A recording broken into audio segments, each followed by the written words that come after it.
The summer of 1997 unfurls in my memory like a tapestry stained with shadow, its threads woven from the humid air and unyielding silence of the Appalachian Mountains, a place where the earth itself seemed to exhale secrets I'd spent a decade ignoring. My name was Daniel Hargrove then, though I've since buried it beneath another, a frail armor against the past that clings to me like damp moss to a fallen log. For over 10 years, I'd carved a life in those rugged peaks, my cabin a hand-built refuge of oak and pine, its walls weathered by rain and time, nestled deep in a hollow where the forest swallowed sound and the nearest neighbor was a phantom, miles beyond the reach of any road. Cell phones were useless there, their signals snuffed out by the dense canopy overhead, a vault of green and gray that filtered the sunlight into a dim, dappled haze. The air carried the scent of wet earth and resin, undercut by the faint tang of decay that rose from the underbrush, a quiet so profound it pressed against your ears like a living thing, broken only by the rhythmic crack of my axe against wood or the distant drone of cicadas. I'd sought solitude, craved the simplicity of a life stripped bare, chopping firewood until my palms blistered, fishing the creek until the sun sank below the ridges, the days stretching long and unbroken until night draped its heavy shroud over the mountains. It was peaceful, a sanctuary from the clamor of a world I'd fled, until it turned on me, revealing a hunger I hadn't known lurked beneath its surface.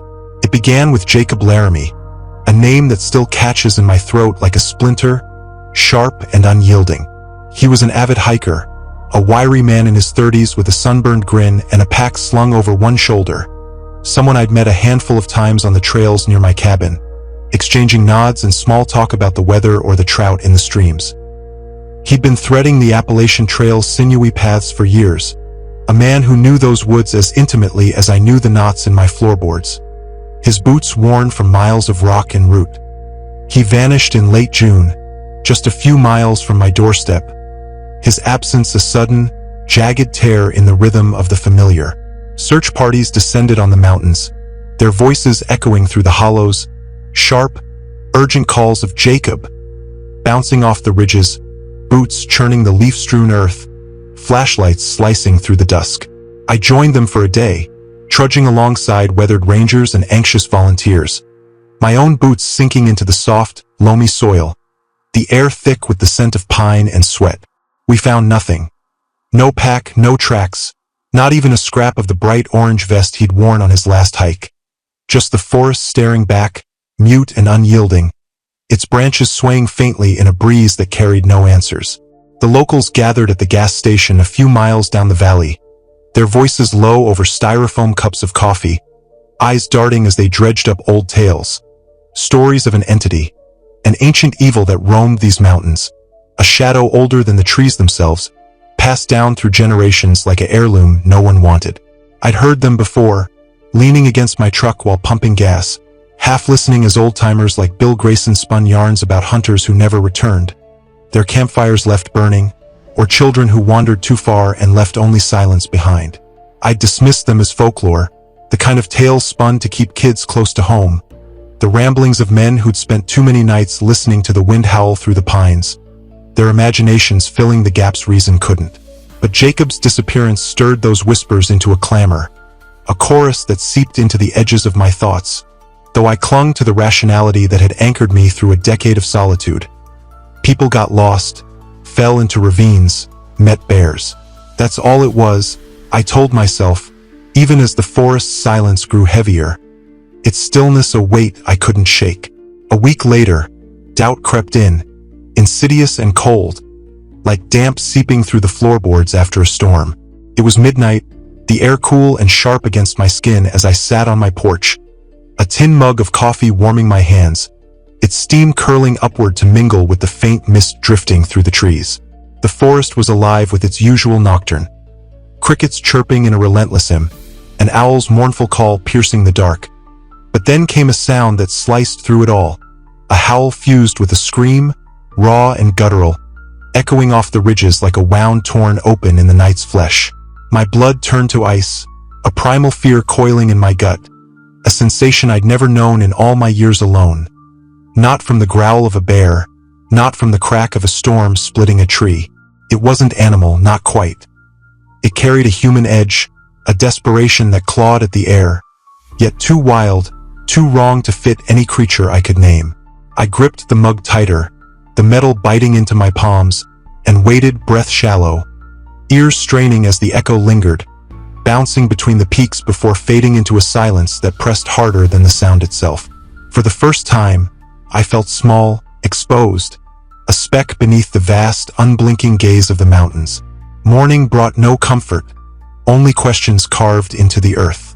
At the edge of my clearing, near the woodpile where I'd stacked logs the day before, I found tracks, large, claw-like impressions sunk deep into the soft, black soil, their edges sharp and deliberate, as if etched by a sculptor gone mad.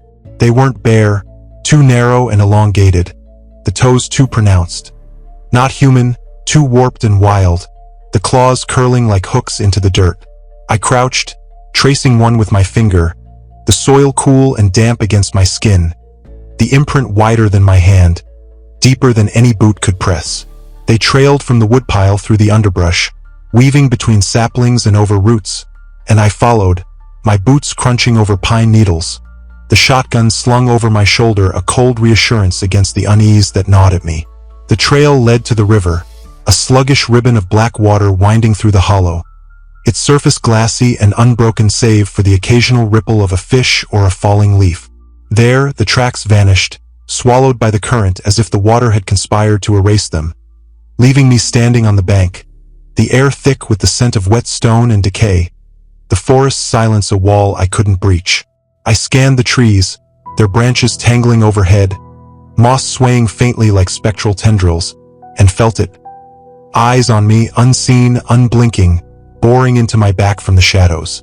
My hand tightened on the shotgun, but there was nothing to aim at, only the weight of being watched, a sensation that followed me back to the cabin like a second shadow.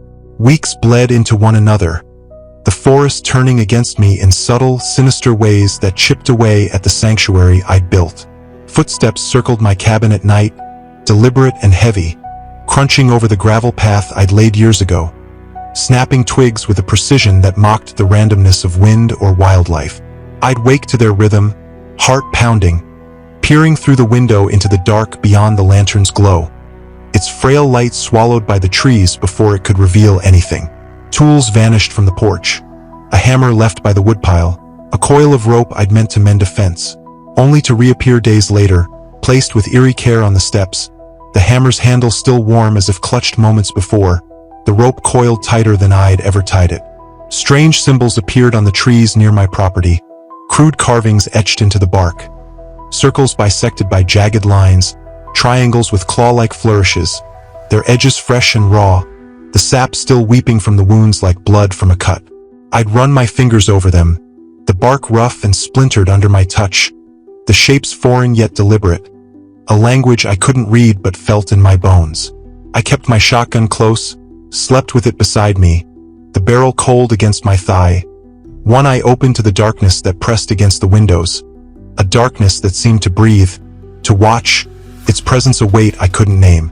One evening, as the sun dipped below the horizon, painting the sky a bruised purple streaked with fading gold, I resolved to hunt for answers, driven by a mix of fear and defiance that burned hotter than the dread coiling in my chest.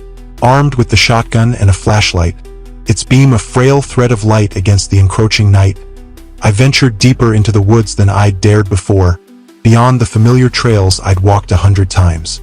The forest was unnaturally still, the usual chorus of crickets and frogs silenced, the air thick with the scent of pine and damp earth, the only sound the crunch of leaves beneath my boots, crisp and brittle in the cooling dusk. My breath fogged in front of me, the flashlight trembling slightly in my grip as I pushed through the underbrush, branches snagging at my jacket, their tips scraping my skin like skeletal fingers. An hour in, the trees parted, and I stumbled upon a cabin I'd never seen. A dilapidated husk swallowed by overgrown vines and shadow, its wooden walls sagging under the weight of neglect, the roof a patchwork of moss and rot, its edges curling inward like a mouth frozen mid-snarl. My gut screamed to turn back, a primal warning pulsing in my veins, a voice that whispered of danger I couldn't see but felt in the marrow of my bones. But curiosity, a stubborn, foolish thread that had always pulled me toward the unknown, overrode it, and I stepped closer, the ground soft and yielding beneath my boots, the air sour with decay.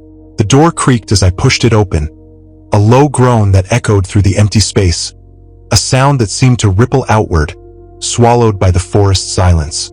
I stepped inside, the flashlight's beam cutting through the gloom, illuminating a ruin frozen in time. Broken furniture strewn across the floor, a chair with a shattered leg tilted against the wall like a wounded animal, a table split down the middle as if cleaved by an unseen axe, its halves sagging into the dust. The air was thick, heavy with the tang of mold and rot, a miasma that coated my throat and made my eyes water. Cobwebs clung to the corners, swaying faintly as if stirred by a breath I couldn't feel, and the floorboards groaned under my weight, their splintered edges sharp against my boots. But what seized my attention, what rooted me to the spot, was a map pinned to the far wall, its edges curling with age, yellowed and brittle, red marks slashed across its surface like wounds torn into flesh. I stepped closer, the flashlight trembling in my grip, its beam dancing over the paper as I traced the lines. Trails I knew, ridges I'd climbed, coordinates that spiraled inward toward a point too close to my own cabin for comfort. In the center, a photograph stared back at me. Jacob Laramie, his face frozen in a grin I'd seen on the missing posters plastered around town. His eyes bright with a life the forest had stolen. Beneath it, a note in frantic, scrawled handwriting, the ink smudged as if written in haste. He watches. He waits. My pulse quickened, a drumbeat in my ears, the words sinking into me like a blade, sharp and cold. I reached out, fingers brushing the photo, the paper cool and damp against my skin, when a noise snapped me back. A shuffle, sharp and deliberate, from the doorway behind me. I spun, the flashlight cutting through the gloom, its beam catching motes of dust that hung in the air like specters, and there he stood. A man, or what might once have been one. His clothes tattered rags clinging to a gaunt frame, his skin pale and stretched tight over bones that jutted like knives beneath it. His eyes were wild, hollow pits glinting with a madness that stopped my breath. His hair a matted tangle framing a face etched with lines too deep for any age I could guess. He stood motionless, a silhouette against the fading light outside, his presence a violation of the space, a threat I couldn't name but felt in every nerve. "Who are you?" I demanded, my voice shaking despite my grip on the shotgun, its barrel trained on his chest, the metal slick with sweat. He didn't answer, his lips moving in a silent mutter, words too low to catch, a chant or a plea I couldn't decipher. His gaze fixed on me with an intensity that prickled my skin like 1,000 needles. "Stay back," I warned, finger hovering over the trigger, my breath shallow and sharp, the air between us thick with tension. He paused, head tilting as if listening to something beyond my hearing. A sound, a call, a whisper from the dark, and then he spoke, his voice a rasp that clawed at the silence. "It's too late. He's coming for you." The words hung there, heavy and final, a prophecy I didn't want to hear. Before I could react, he turned and melted into the night, his form swallowed by the trees as if the forest had reached out and claimed him, leaving me alone with the map, the note, and a fear that sank deeper than I could admit. I bolted back to my cabin, legs pumping through the underbrush, branches clawing at my face and arms, tearing at my jacket with greedy, skeletal hands. My breath came in ragged gasps, the flashlight bouncing wildly in my grip, its beam a frantic dance across the trees as I ran, the shotgun slapping against my back with every step. The forest blurred around me, a maze of shadow and root, the air thick with the scent of pine and fear, my mind a storm of questions. Who was he? What did he mean? What was coming? The cabin loomed ahead, its silhouette a faint promise of safety against the night, and I stumbled inside, slamming the door shut, the bolt sliding home with a metallic clank that echoed in the stillness. I leaned against it, chest heaving, sweat stinging my eyes, the map's red marks burning behind my lids like a brand I couldn't erase.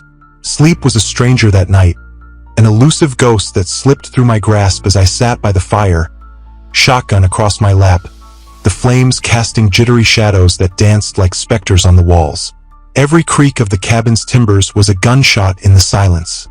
Every rustle outside a step closer to doom. The footsteps returned, louder now, circling with a patience that chilled me more than any rush would have, crunching over the gravel path with a deliberate rhythm that mocked my fraying nerves. Whispers threaded through the wind, faint, unintelligible, a chorus of voices rising and falling like a tide, their tone a blade against my senses, sharp and relentless. I strained to catch the words, pressing my ear to the window, the glass cold against my skin, but they slipped away, leaving only the weight of their intent. A promise, a threat, a summons I couldn't answer. The fire dimmed, its warmth retreating as the night pressed in, and I gripped the shotgun tighter, its barrel a lifeline in a sea of dread. Then, in the dead of night, it came to a head. A crash jolted me awake, the front door slamming open, with splintering under a force I couldn't fathom, the hinges groaning as they gave way.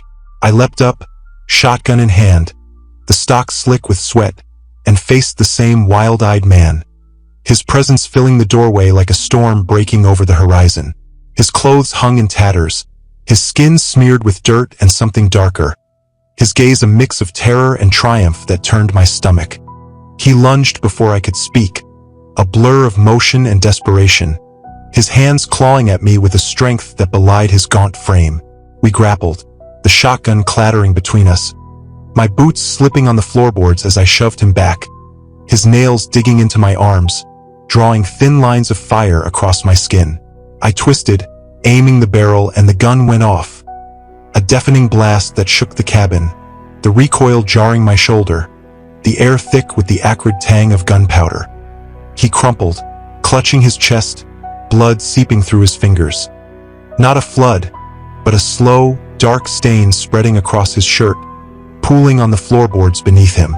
He looked up at me, eyes wide, a strange relief softening his features, his breath a ragged wheeze.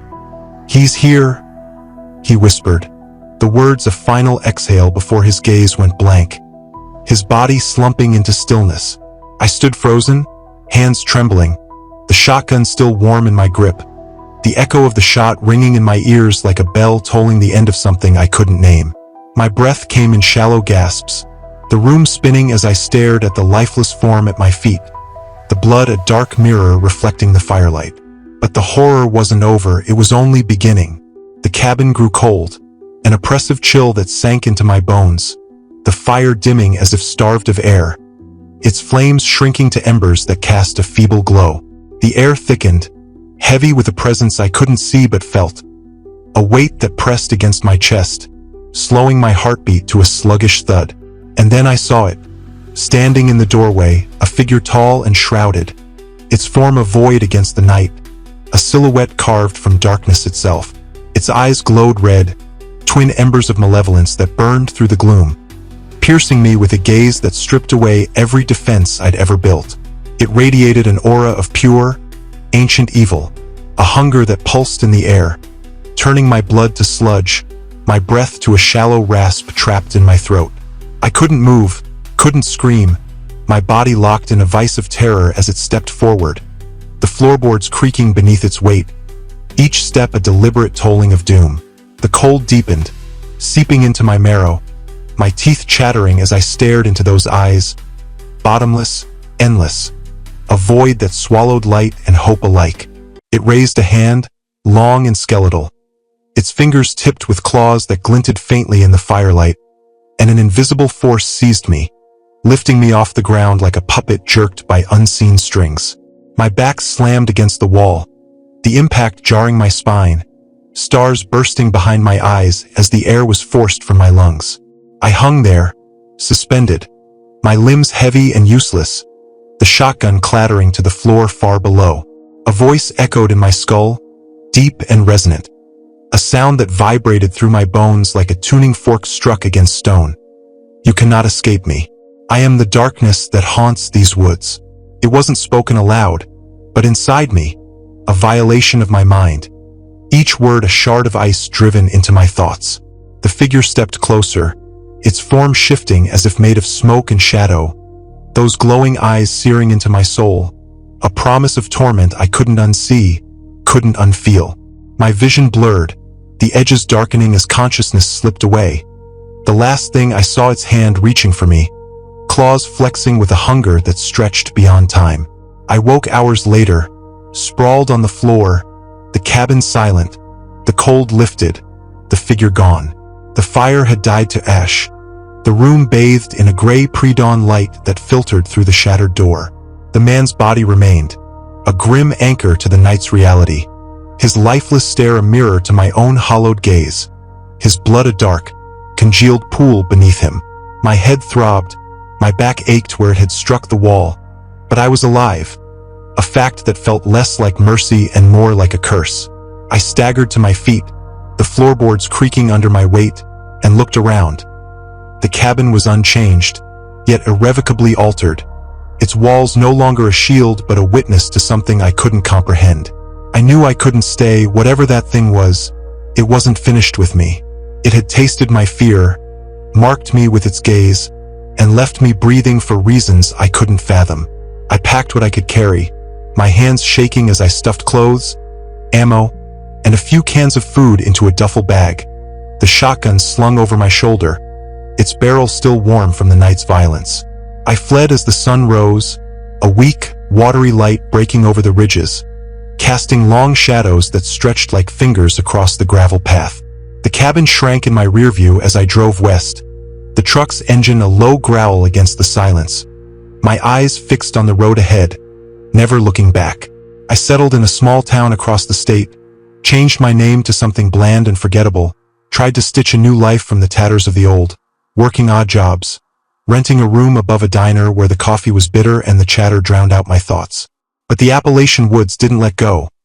Hikers, campers, locals kept vanishing, their names whispered in bars and diners, the old tales growing teeth with every empty chair at a family table. Years later, I learned the man's name from a yellowed newspaper clipping I found in a library archive. Dr. Elias Whitaker, a researcher obsessed with the mountain's legends, a man who'd once taught folklore at a college downstate before disappearing into the wild. His journal, recovered by a hiker in the ruins of his own cabin a year after I fled, spoke of a creature he called the Watcher, an entity older than humanity, born from the shadows of the earth, feeding on fear, thriving in darkness, bending minds to its will with whispers and visions. Whitaker had become its pawn, his sanity shredded by its influence, his final entry a warning scrawled in a trembling hand. It is not a matter of if it will find you, but when. The Watcher sees all, knows all, and in the end, it claims all. Why I survived, I can't say. Perhaps it savors the torment of the living, the fear that lingers like a stain on the soul, a game it plays with those it spares. I sleep with the lights on now, shotgun by my side, the howl scream echoing in my dreams, a tether to that night I can't cut. The mountains call sometimes, a whisper on the wind that reaches me even here, and I wonder, did I escape, or am I just waiting? The forest's hunger isn't confined to one range. It stretches across the wild places where solitude dares to take root. Its appetite is vast as the trees that shield it. In the summer of 1985, Sam Carter learned that lesson in the Pacific Northwest, his cabin an hour's hike from any road, a sanctuary of towering pines and thick underbrush where the quiet pressed against your ears like a living thing, broken only by the rustle of needles or the distant cry of a hawk. He'd built it himself, a labor of sweat and stubborn will, its walls sturdy against the damp, relentless rains, its isolation a balm for a past he kept locked away, debts, regrets, a life he'd burned to ash before fleeing north. The air smelled of cedar and moss, the ground soft with fallen needles that muffled his steps, and he'd grown accustomed to the rhythm of his days, chopping wood until his shoulders ached, fishing the creek until the light faded, the solitude a companion he'd learned to trust. That trust shattered when Andy vanished, his nearest neighbor, ex-military, tough as the granite peaks that loomed beyond the trees, a man who knew the woods like the scars on his knuckles, etched from years of survival.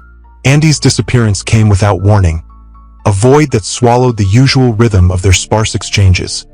Nods over a shared fence line, a bottle of whiskey swapped on a cold night. His wife, Maggie, came to Sam's door that evening, her face pale and drawn, worry etching lines deeper than the years should have allowed. "Sam," she said, her voice trembling like a leaf caught in a storm. "Andy didn't come back from his hike. It's been hours. Can you help me find him?" Her eyes pleaded, wide and wet, and Sam couldn't refuse. Not out of duty, but a flicker of something human he hadn't felt in years. He grabbed his gear, flashlight, hunting knife, a .45 revolver holstered at his side, its weight a steady anchor against the unknown, and followed her into the dusk, their calls for Andy. "Andy, where are you?" Swallowed by the trees, the shadows lengthening with every unanswered echo. The forest silence a wall that pushed back against their voices. They searched until dawn, the flashlight's beam a frail thread against the dark, cutting through mist that curled around the pines like spectral hands. Hours bled into exhaustion, their boots sinking into the soft earth, the air thick with the scent of damp wood and fear, but they found nothing. No tracks, no signs, just the endless stretch of trees staring back, indifferent and unyielding. Maggie's hope frayed with every step, her calls growing hoarse, and Sam felt it too. A gnawing dread that this wasn't a simple loss. A hiker turned around in the woods. They returned to his cabin as the sky lightened, gray and heavy, her shoulders slumped, his jaw tight. The local authorities organized a search party the next day, volunteers pouring in from nearby towns. Loggers with calloused hands, hunters with rifles slung over their shoulders, folks who knew Andy and wanted him home. Sam joined them, trudging through the underbrush, the air buzzing with their shouts, but days passed, and the forest gave nothing. Just the rustle of leaves and the faint creak of branches swaying in the wind.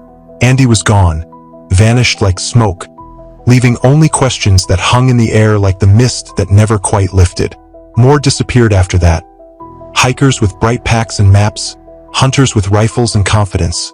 A young woman named Lisa camping near the lake, her tent a splash of blue against the green. Each vanishing tightened the knot of fear in the community. Whispers of a curse spreading through the diners and gas stations. Old tales of something dark in the woods taking root in nervous glances and lowered voices. Sam, restless and driven by a need he couldn't name, mapped the disappearances, pinning red marks on a topo map spread across his table, the lines converging in a web that sprawled too close to his own cabin for comfort. He couldn't sit still, couldn't let the forest win. So he set out, boots tracing paths where others had last been seen, the revolver a cold weight against his hip, the flashlight a frail shield against the dark. At Lisa's campsite, he found footprints. Small, hers, pressed into the soft earth near the lake's edge, ending abruptly as if she'd been plucked from the ground, the trail vanishing into the trees like a thread cut short. They led him deeper, the pines closing in, their branches tangling overhead to block the sun, the air growing colder, heavier, thick with the scent of resin and something fainter. Rot, decay, a whisper of death beneath the green. Hours later, the trees parted, and he stumbled upon a cabin. A dilapidated husk he'd never seen, its walls sagging under decades of neglect, vines curling around its frame like greedy fingers, the roof a patchwork of moss and rot that seemed to breathe with the wind.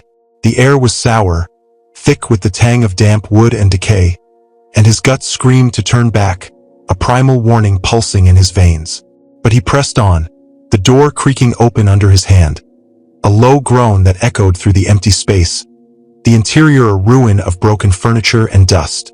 In the center stood a stone altar, crude and deliberate, its surface strewn with trinkets. Andy's dog tag, its metal dulled by time.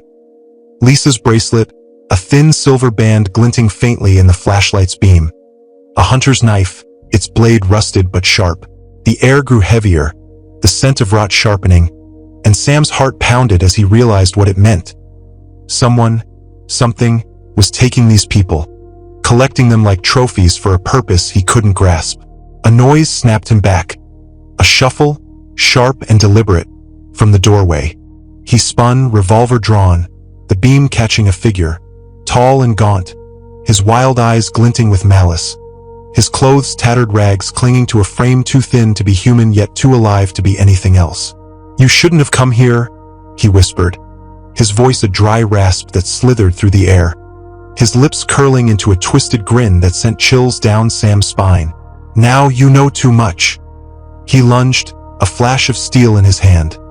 A knife, its blade smeared with something dark, and Sam fired, the revolver's roar splitting the silence, the bullet grazing the man's shoulder, drawing a grunt of pain. They grappled, the altar toppling in the chaos, trinkets scattering across the floor like bones from a disturbed grave. Sam kicked him off, sending him sprawling, and tied him with rope from the cabin's corner, his hands trembling as he secured the knots. A journal lay among the debris, its pages filled with ramblings of ancient rituals, sacrifices to a forest god, Walter Grimes, the man's name, a recluse who'd offered lives for power and immortality, his mind a ruin of madness and devotion. Sam dragged the journal and trinkets back to town, leaving Grimes tied for the sheriff, his story spilling out in halting breaths at the station.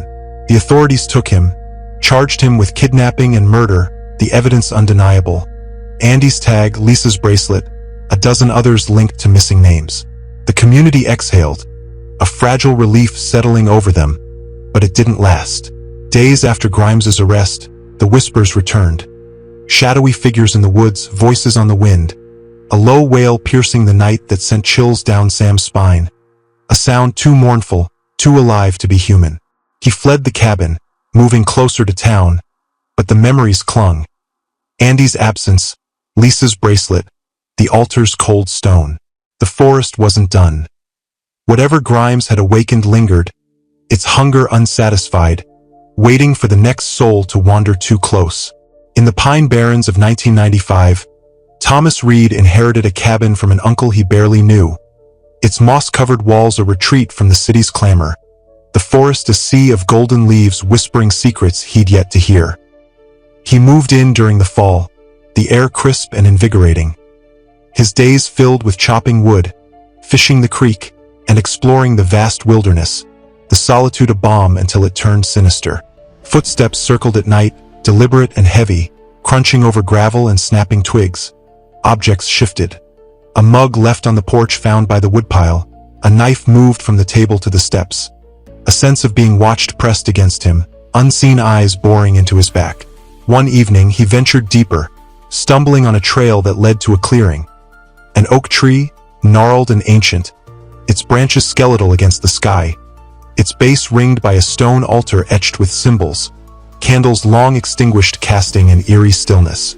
A journal, half buried in the undergrowth, bore Samuel Carter's name, a man who'd lived there in the 1920s, its pages detailing a cult worshipping a forest deity, their rituals gruesome and desperate, ending in Carter's fear of being hunted. A hooded figure appeared, its grotesque face a mask of twisted flesh and hollow eyes, summoning a writhing mass of shadows from a chasm that split the earth. Thomas fought, shotgun blasting through the dark, a blinding light banishing the horror, the figure dead. A woman, her eyes frozen in terror, her body broken beneath the oak. He buried her, fled to the city, but a package, Carter's journal, drew him back, its final entry a ritual to seal the creature with a sacrifice. He tried, knife to his chest, but faltered, the creature retreating without his blood. The Pine Barrens still call, their whispers a lure he resists, the forest alive with a memory he can't bury. Caleb Monroe's Pacific Northwest cabin, built in 1990, stood as his haven until October 1995, when his dog Buck growled at the dark, and a stranger, Elias, collapsed at his door, ranting of a hunter in the woods, his eyes wild with terror. Tracks led to an abandoned campsite, then a figure, pale, hollow-eyed, its grin eternal, its voice a warning, "Leave this place." It toyed with them, scratching at windows, whispering through the night, until a final confrontation saw Caleb and Elias strike it down, knife plunging into its chest, its body lifeless in a clearing. Yet its words, "I am eternal," echo, the forest silence a fragile piece, the threat lingering in every shadow. Tom Butler's 1990s solitude in the Pacific Northwest unraveled when Joe vanished, a charred circle of bones marking his last stand near an old logging trail. A cave revealed Elena, a guardian bound by sacrifice, her sorrow pinning Tom as she spared him with a whisper. Some secrets stay buried. He fled, The woods a memory of loss and dread. The diary a warning he sent to scholars who confirmed its ancient roots but offered no solace. Hank Lawson's 1995 summer turned with screams near a mine. A hermit's camp revealing Emily, hunted by a madman who fell to Carl's bullet by the riverbend. The forest exhaled, but its secrets endure. The screams a faint echo in Hank's nights, the madness a stain on the wild. In Ridgeville, 1995, Jacob's tales led me, Elliot Kane, to a cursed cabin, a thing wearing his sister's face chasing us through the dark. Its moans a relentless hymn. We escaped, but the woods remain a prison, their silence a threat I can't unhear, the symbols a mystery that haunts me still. The wild's eternal hunger. These tales, Appalachian ridges, Northwest pines, Pine Barrens oaks, thread a needle through the dark, a hunger older than us, watching from the shadows with eyes that never close. The Watcher, the forest god, the eternal. They wear many faces, but their appetite is one, a force that claims the wild and those who dare to dwell within it. What waits in the silence of your own retreat? Could you stand against it, or would you run, knowing some shadows never fade? I live with the light on, a gun close, the echoes of those nights a chain I can't break, a truth I can't bury. The forest hungers, and it never forgets.